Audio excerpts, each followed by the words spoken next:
आपने बोला कि फंडिंग मिल रही है सरकार की और हाँ, वो मदर पनप से रहे हैं, आप मदरसों के बारे में बोल रहे हैं, लेकिन आपको नहीं लगता, मेरा ये सवाल है कि आपको नहीं लगता कि गुरुकुल में लोग एक जैसे दोनों ही संस्थाओं को, दोनों ही शैक्षणिक संस्थानों को एक धर्म के साथ कनेक्ट किया जाता है, ये इस्लाम और ये हिंदुत्व।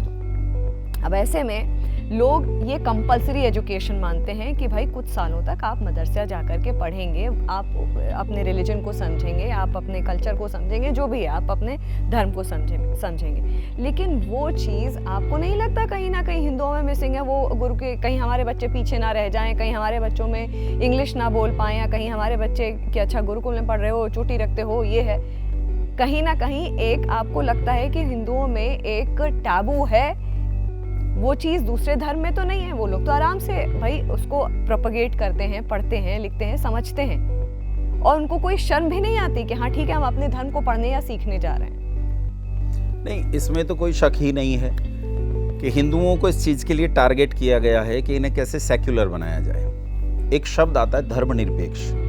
क्या धर्मनिरपेक्ष कोई वस्तु हो सकती है?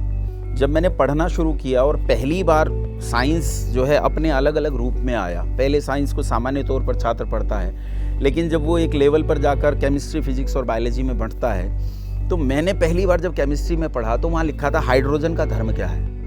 अरे बाप रे, हाइड्रोजन का भी धर्म है, नाइट्रोजन का धर्म है, ऑक्सीजन का धर्म है, पानी का धर्म है, बिजली का धर्म है, इनके भी धर्म है। धर्म किसे कहते हैं? ये धर्म संसार में समझाया ही नहीं गया। रही बात हिंदुओं की, संसार में कोई वस्तु धर्मनिरपेक्ष नहीं हो सकती है। आपके हाथ में घड़ी हुई बंधी हुई ये घड़ी, ये आपको समय बता रही है। इस समय बताना इसका धर्म है। क्या ये अपने धर्म से अलग हो जाएगी? और अगर ये अपने धर्म से अलग हो जाए, क्या आप इस घड़ी का प्रयोग करेंगे? इसका अस्तित्व ही खत्म हो जाएगा। इसका अस्तित्व ही खत्म हो जाएगा। पानी अगर अपना धर्म छोड़ दे, शीतलता छोड़ दे, तो पानी का उपयोग खत्म। अग्नि अपनी उष्णता छोड़ दे तो वो खत्म। कोई भी समाज अगर अपनी सामाजिकता छोड़ देगा तो वो समाज समाप्त हो जाएगा। हिंदुओं को सेकुलर यानी धर्मनिरपेक्ष बनाया गया, और ये धर्मनिरपेक्ष बनाकर उन्हें उनकी संस्कृति से दूर किया गया। इसीलिए शनै शनै ये समाज मर रहा है। इस देश में रहने वाला 100% हिंदू आज घटकर 78% रह गया है। उसका कारण यही है कि इन लोगों को ये बताया गया कि धर्म अफीम है, धर्म बेकार की चीज है, धर्म का कोई लेना देना नहीं। यही बात कोई मदरसे में जाके नहीं कहेगा। ये प्रश्न जो आपने मुझसे पूछा है, हो सकता है आप एक साहसी जर्नलिस्ट होने के नाते किसी मुल्ला जी से भी ये प्रश्न पूछ लें, लेकिन क्या आम तौर पर ये चीज़ उन्हें पढ़ाई जाती है या उनसे पूछी जाती है कि भैया सेकुलरिज्म तुम्हारे भीतर भी होना चाहिए? सेकुलरिज्म केवल हिंदुओं के लिए और किसी के लिए सेकुलरिज्म नहीं है। इसीलिए आज वो वेद नहीं पढ़ते हैं। एक मुस्लिम माँ अपनी बच्ची को कुरान पढ़ाती है, कुरान रटाती है।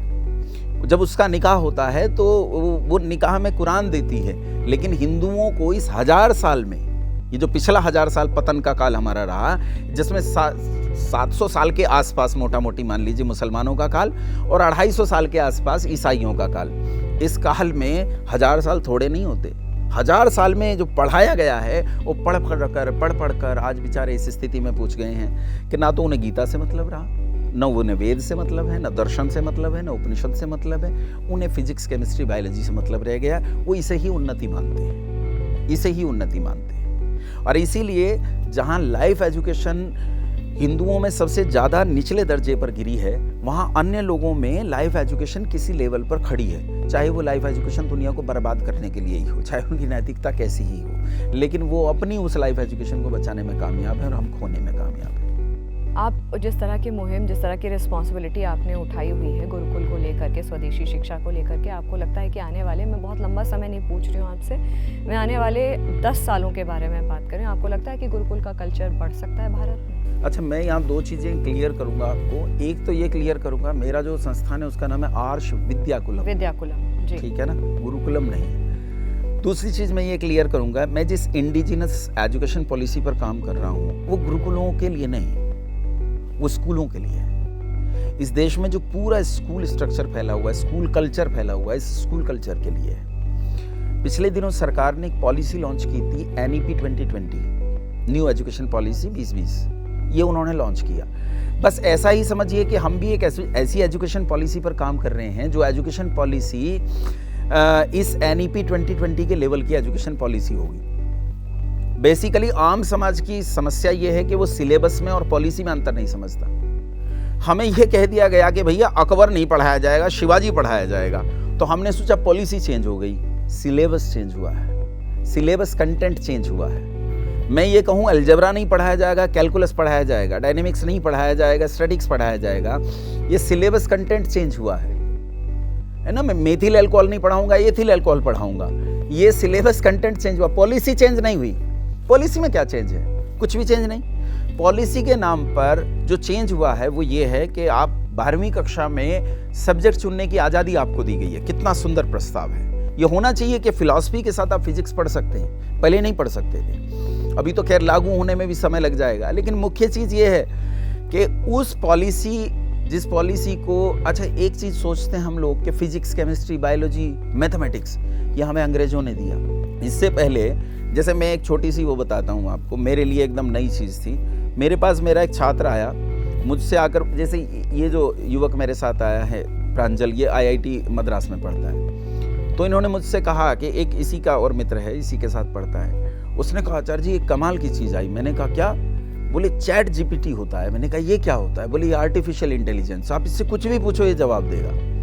तो मैंने उस चैट GPT से पूछा कि भारतीय शिक्षा नीति और शिक्षण प्रबंधन कैसा था, भारतीय शिक्षा के क्या अंग थे, भारतीय शिक्षा में क्या पढ़ाया जाता था। चैट GPT ने मुझे उत्तर दिया कि भारतीय प्राचीन शिक्षा पद्धति में लोगों को पूजा पाठ, आध्यात्म, धर्म ये सिखाया जाता था।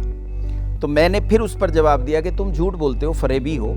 अगर यही सब पढ़ाया जाता था तो दीर्घ सिद्धांत भास्करी, लघु सिद्धांत भास्करी, जो मैथमेटिक्स में ट्रिग्नोमेट्री और ज्योमेट्री के ग्रंथ हैं, अंग्रेजों की पैदाइश से पहले के हैं, ये कहाँ से आए?